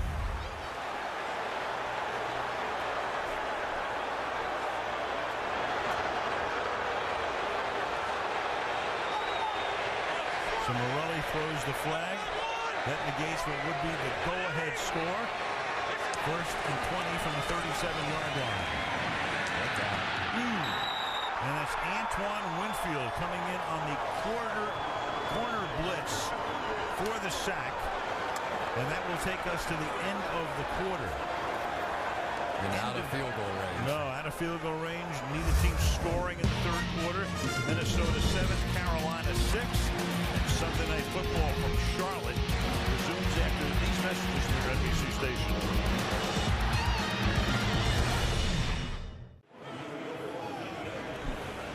Aerial coverage tonight being brought to you by Bud Light. Charlotte, North Carolina, major banking center, downtown Charlotte. And right at the edge of downtown, Bank of America Stadium, Al Michaels, Chris Collinsworth, Andrea Kramer start the 4th quarter with a 2nd down and 26 at the 42-yard line for the Panthers, who had a 1st and 10 at the 26-yard line, but then a 10-yard holding penalty and a 6-yard sack. And now it's 2nd down and 26. Well, we already know what John Fox considers the range for John Casey. It is not 52 yards. We figured that much out. So we probably need at least 10, 12 yards here to have another legitimate shot. Moore. And then throws low, and the coverage was very good. He got it out to Jonathan Stewart. But did you see who was on the Pat coverage? Williams, you bet. Yep. There you go. Well, we're going to take another look here at Kedrick Vincent, the right guard, in this holding call. Let you make the call. I think when he got that right hand out and sort of you see those shoulders turn like that, you're going to get that call on the tail end of it. Of course, if there had been pass interference, they would have offset. We looked at it a couple of times. I didn't think it was pass interference when I looked at it. And the hold was 3rd and 26. And Moore down the field, and Smith is able to make the catch for a touchdown. Steve Smith never taking his eyes off it. Winfield had good coverage at first, and then Smith goes by him at the end to give Carolina the lead. 2 yards. Antoine Winfield with inside man-to-man coverage with underneath help from Mediu Williams. All he has to do is play the deep ball here, and he just got turned around and lost his feet. He thinks Steve Smith dragged him to the ground. I didn't see it. He was jumping up and down at the end of the play, claiming he was interfered with. What a throw by Matt Moore. And they're going for 2 to try to make it a 7-point game. That was a 3rd and 26. And everybody in the house thought they were going to go for field goal position there, about 12 yards. On the 2-point attempt, Smith comes in motion. They fake it to him. On a slot around. And then Moore throws, and the pass is incomplete. He had Kenneth Moore in the back of the end zone and threw it behind him. But they get the touchdown to take a 12-7 lead early in the 4th. Sunday Night Football brought to you by Windows 7, your PC simplified. By Campbell's Chunky Soup, hearty, delicious, nutritious. By DirecTV, no one else has all your favorite channels in HD. And by Zales. Phillips Center, Charlotte, North Carolina. On this 20th night of December. Steve Smith on a 3rd and 26. 49th career touchdown reception. Smith this season was 6 touchdown receptions. Had one last week on a pass for Moore against New England. And then the kick is a bouncing ball that will stay in at the 5-yard line. And Harvin can only bring it back to the 14. So a great break that time. Reese Lloyd is their kickoff guy and had a little bit of a fade on it. Boy, how about Steve Smith? We showed you the shot of the guy with the steam coming off his head. That pertained to Steve Smith, too. He's yelling at everybody. He wants the football in his hands in between the 3rd and the 4th quarter. He's yelling at Minnesota. He's yelling at his bench. He's yelling at his coach. And sometimes if you lobby enough, they finally throw you a ball. I should have tried that more. Should have yelled at Sam White. You didn't have the same vocabulary. Ball is at the 15-yard line. 1st down.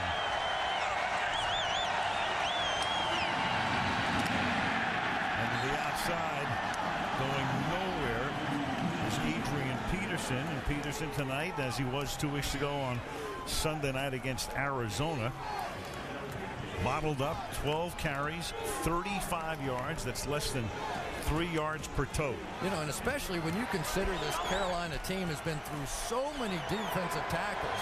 Ake Kemuatu hurt early, 3 others brought in, all of them injured, all on IR, and they are playing like this against a team like the Vikings.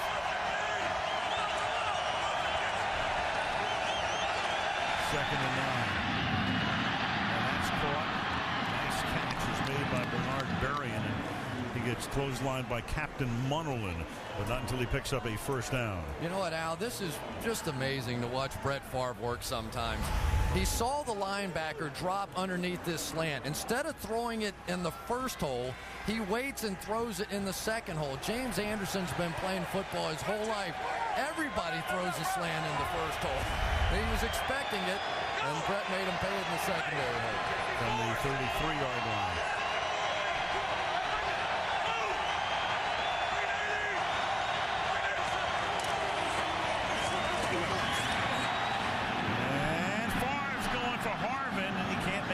But a flag comes in from the secondary. 2, in fact. One close to the line of scrimmage and the other in the secondary. Well, he tried to hit that quick screen.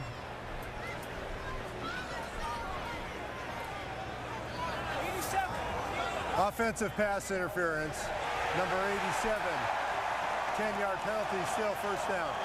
That time the ad-lib burned Brett Favre, because on this play you cannot hold the ball because Berrien thinks you're going to flip the thing right out to Percy Harvin, so he's going in to block against Richard Marshall. Well, when you hold the ball and throw it down the field, that block turns into pass interference.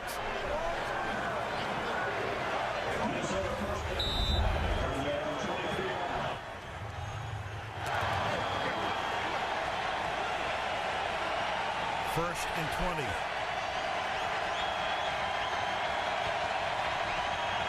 Carolina with 4 sacks tonight.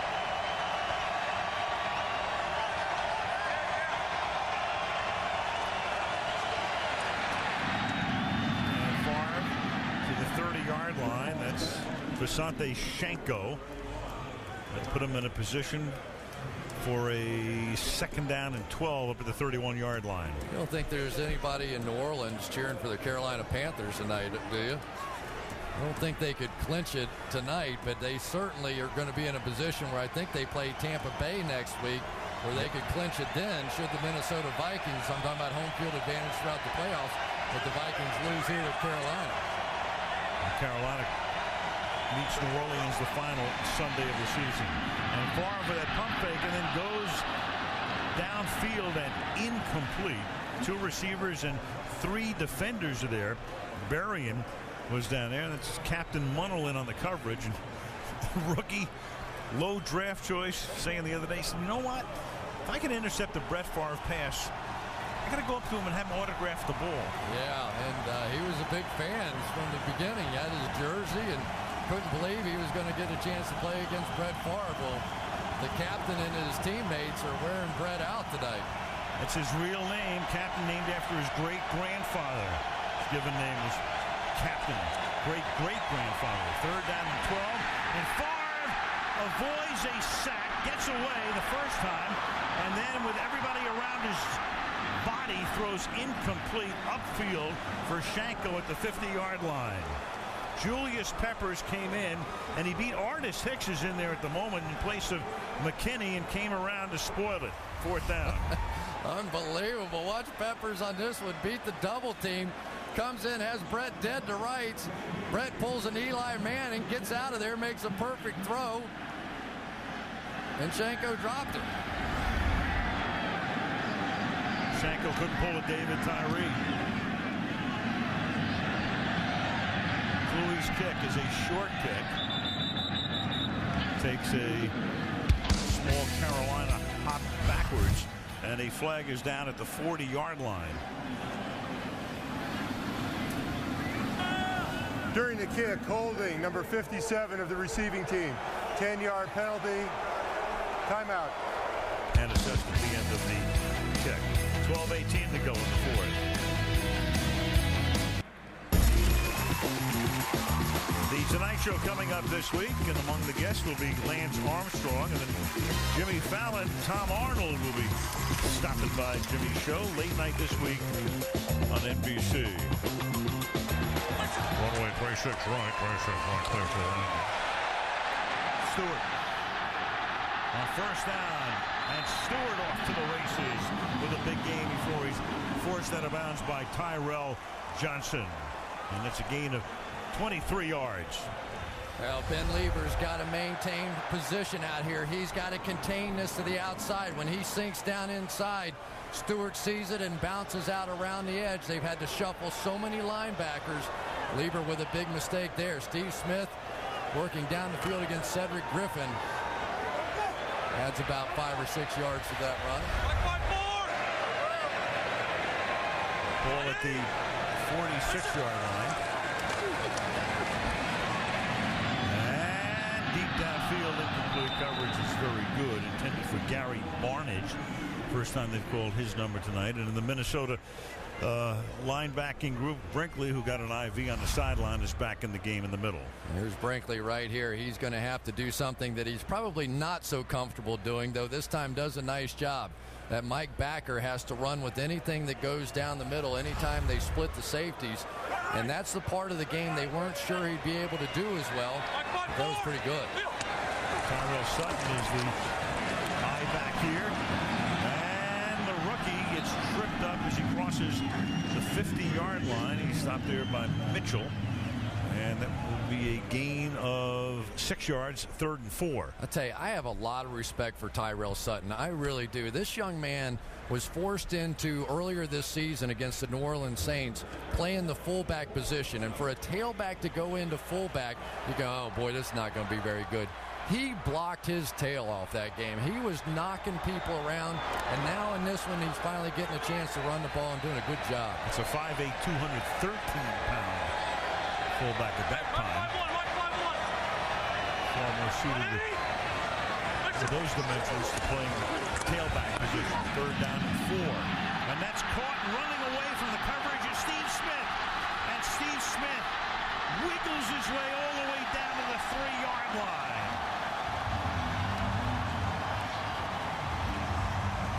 45 yards. Well, once again, Ben Lieber a little late getting underneath this route. He's got the flat, and he just missed it. Matt Moore snuck that ball in there. It's not the cornerback's responsibility. The linebacker has to get out. He didn't get there and just missed. A game of inches, about a foot there. Steve Smith is on tonight, though. Knew where the camera was, too, at the end of the play. Someone's got a heck of a shot. And that's no gain for Jonathan Stewart as he gets tackled by Brinkley. Minnesota with 11 wins this season, but in only one of those 11 have they trailed by 5 or more and won the game. That was early in the season against Detroit. And right now they're down by 5 and in peril of going down by 8 or more. I'll tell you, you talked about this being a trap game earlier on. But I tell you, in my mind, this is no fluke. This is a whipping. The Vikings 1 for 9 on 3rd down. This Carolina defense playing great, and so is their offense. 2nd and goal. Stewart. And Stewart breaking tackles into the end zone. Jasper Brinkley had him.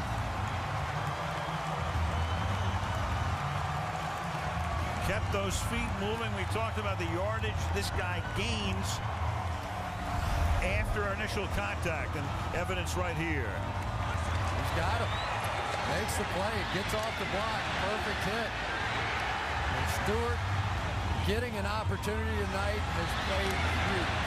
He's been physical. He's made dynamic plays, and he's been the difference. Casey for the extra point. And they lead by a dozen. Carolina 19, Minnesota 7.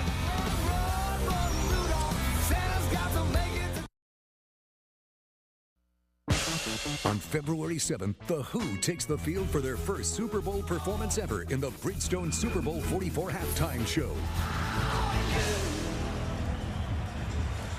So Brett Favre, no stranger to fourth quarter comebacks, will have to effect one here for Minnesota to win the game. And Lloyd, like his team all pumped up, bangs one into the end zone for a touchback. Steve Smith and the Panthers trying to pull off the upset.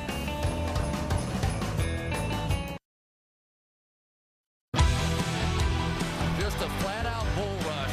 Going to take Bryant McKinney and cram him right back into Brett Favre. Wow.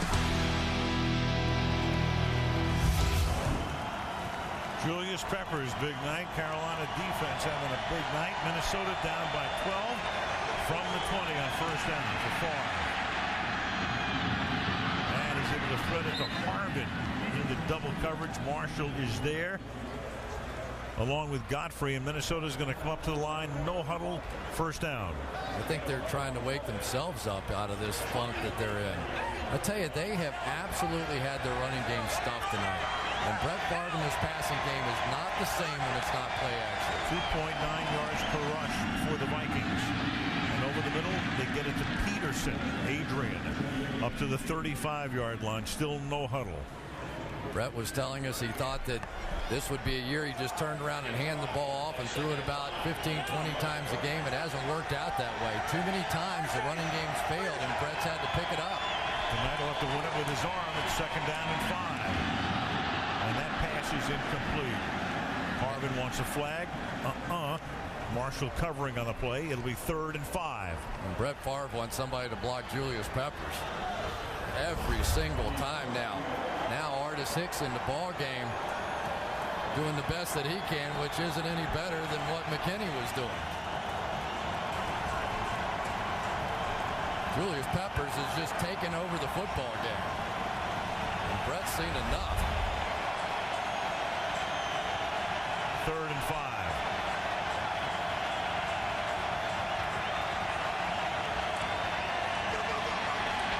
This time he gets protection. And that pass is incomplete. Chris Harris, the coverage and the deflection. Will be 4th down.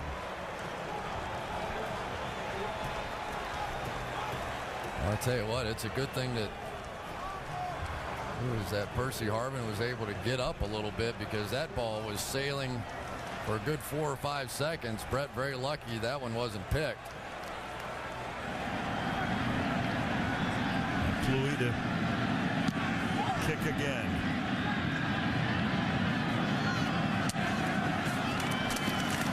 Munnerlyn is taken down at the 21-yard line. And the Carolina Panthers can start to think about chewing up some clock time with 8:08 remaining in the 4th quarter. Big night for Julius and a big night for the Panthers.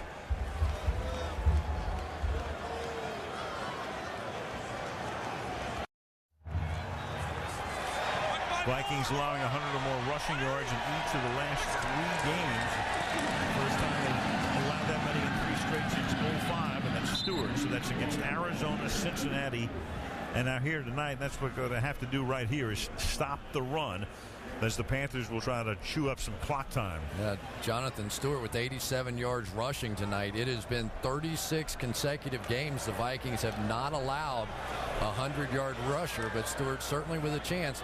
But Al, I tell you, this defense looks different to me without E.J. Henderson in there, and that was my big question. This is a team that has been built around running the ball and stopping the run, and they have done neither tonight. Halfway through the 4th quarter. Take the play clock to 4. And then this is Stewart, and he gets to the 21-yard line. You can't blame them. Your defense is playing so well. I mean, the Minnesota Vikings essentially just daring you to throw the football. Everybody up around the line of scrimmage is going to be almost impossible to run the ball at this point. But you've got this kind of a lead against the Vikings in your home field. And really, with what your team's doing defensively, why not let them have a chance and not take any chances yourself? 2-possession game. Pretty important stop here for the Minnesota defense. Otherwise, a first down. Another couple of minutes off the clock. Running out of time. Moore. And he finds Smith. Skirts the sideline. Inbounds, makes the catch. Minnesota tries to plead the case that he was on the chalk. They won't win that. 16 yards and a key 3rd down conversion. Well, again, moving the pocket to buy some time. Antoine Winfield had given up the touchdown. They go out and up. He slips down like we've seen. And Steve Smith with a monster ball game. And that's 9 catches for 157 yards.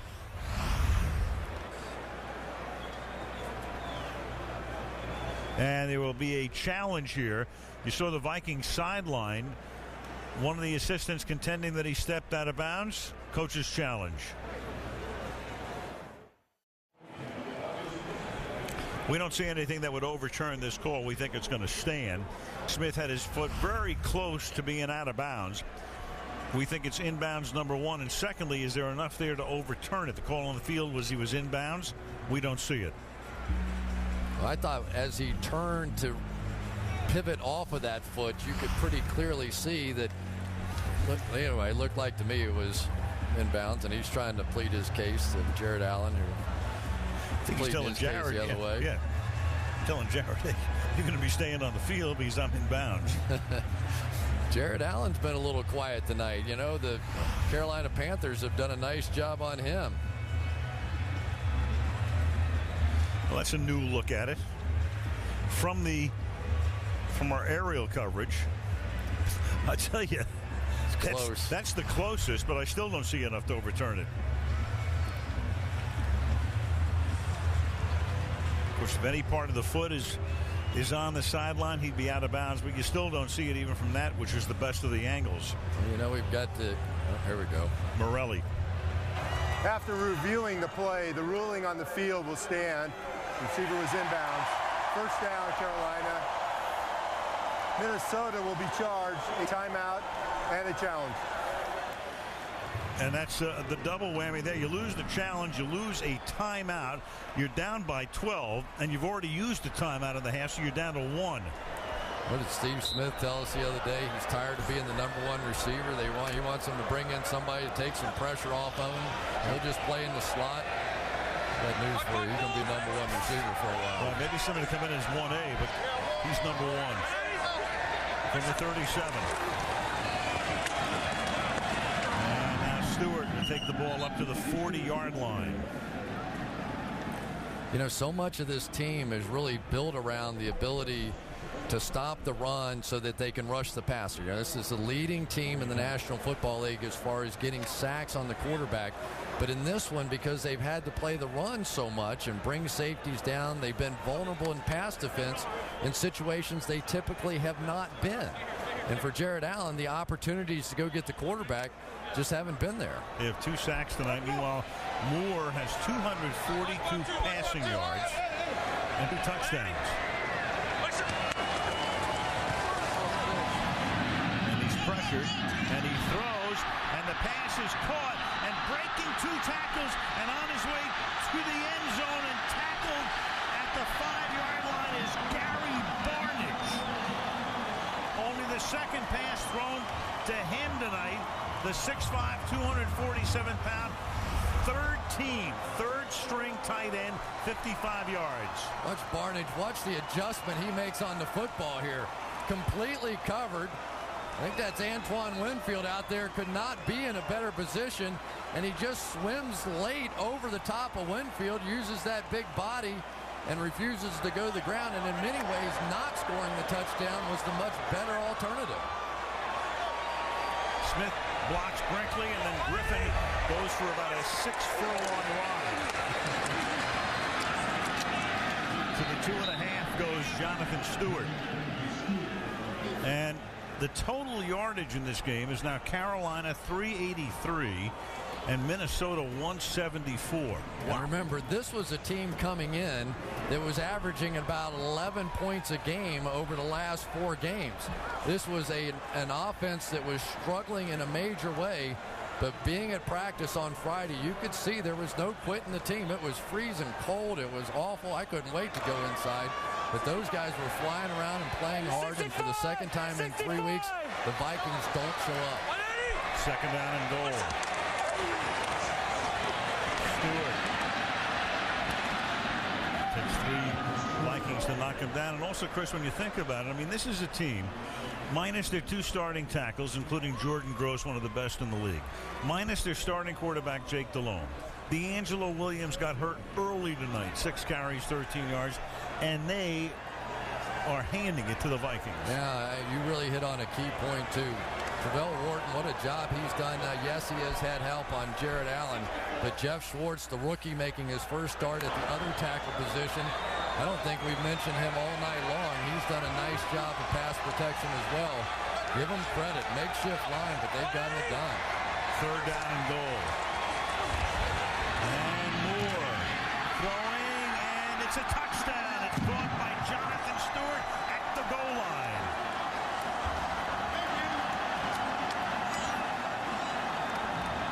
And the Carolina Panthers have scored 3 touchdowns on their last 3 possessions. Well, you always get the picks down here. Dante Rosario is going to just rub off on Ben Lieber, gets just enough of him on the right-hand side to open up his running back there, Jonathan Stewart. And I tell you, for Matt Moore, this has been a dream scenario. He knows he may not get many chances to impress. The impress he has tonight. Casey for the point after. And the magnitude of this is really stunning. There's the Barney catch and run. Carolina 26, Minnesota 7.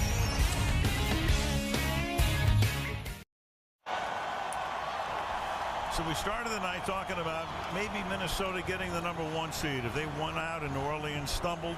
Now you're in a position here with Minnesota on its way to a loss where New Orleans completely solidifies the chance to become #1. Minnesota would have to win both and New Orleans lose both not to be #1. But now Minnesota's going to get Philadelphia breathing down their neck for a possible bye when the playoffs begin. And this is Harvin. And again, what would have to happen, just looking ahead for Minnesota, they have the Monday Nighter in Chicago next week. Then they have the Giants at home. Philadelphia has Denver in Philly next week. Then they go to Dallas for a huge game, which could determine the NFC East. But if Philly can win out and Minnesota loses tonight and loses one more game, Philadelphia would wind up as the 2nd seed. You know, the Dallas Cowboys' December swoon may not be the story this week. It may be Brett Favre's December swoon. Remember at the end of last year what happened to them. And so now, for the 2nd time in the month of December, we're seeing Brett Favre's offense not getting it done. Meanwhile, there's Peterson staying in bounds, and Peterson trying to continue to give life to the Viking hopes all the way to the 17. And Favre says, let's get down the field. No huddle, let's go. 63 yards on that play. Little screen pass to the outside, and it looked like Steve Hutchinson was a couple of yards down the field at least, and ends up with the key block. But where's this been? From the 16 on 1st down. And Brett. And that's picked off in the end zone by Chris Harris. And again, Julius Peppers getting into the face of Favre on the release. Well, no surprise. Julius Peppers, this time on Artis Hicks. They benched Bryant McKinney. Apparently, I don't think that there's any injury involved. And Julius Peppers, as he's done all night with the pressure on Favre, just a poor decision. Brett trying to make a play, lobs one up for the corner, but there was nothing there. Chris Harris was all over it. Sometimes Brett can lock onto a receiver, and there's Visante Shanko running down the middle of that defense, which was really where the hole was. Favre throwing only his 2nd red zone pick of the season. It comes with 2.5 minutes remaining. And the Minnesota Vikings right now with only one timeout and the 2-minute warning and down by 19. This is Stewart. And Stewart up to the 35-yard line, a 15-yard gain, and that's 109 yards on the ground tonight, and that's something you rarely see. A back gaining 100 yards on the ground against the Vikings. Watch him make Chad Greenway miss on this one. He is just right in the middle of the hole. There's Greenway, and there he goes, and he's been doing it all night long. This is the first 100-yard rusher against this Minnesota Vikings defense now in 36 games, and appropriately Jonathan Stewart. What a great game he's had. 2-minute warning.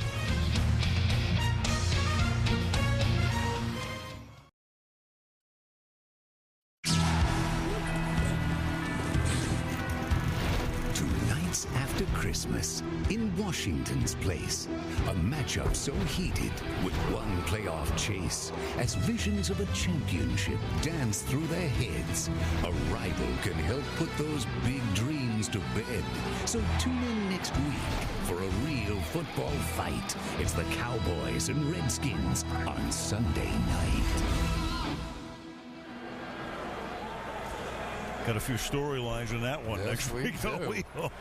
Post-game report. Bob is here. Andrea has an interview. The Wendy's post-game report following the ball game. NFC feels a little different right now, doesn't it? After last night and now tonight, and Philadelphia playing so well. Dallas looked as good as I've seen them in a long time. Boy, did they come to play last night. The Saints losing at home. You've got the Vikings, who look like the 2 seed now, looking pretty bad for 2 of the 3 weekends. Green Bay losing when they had a chance to pretty much cement a playoff spot.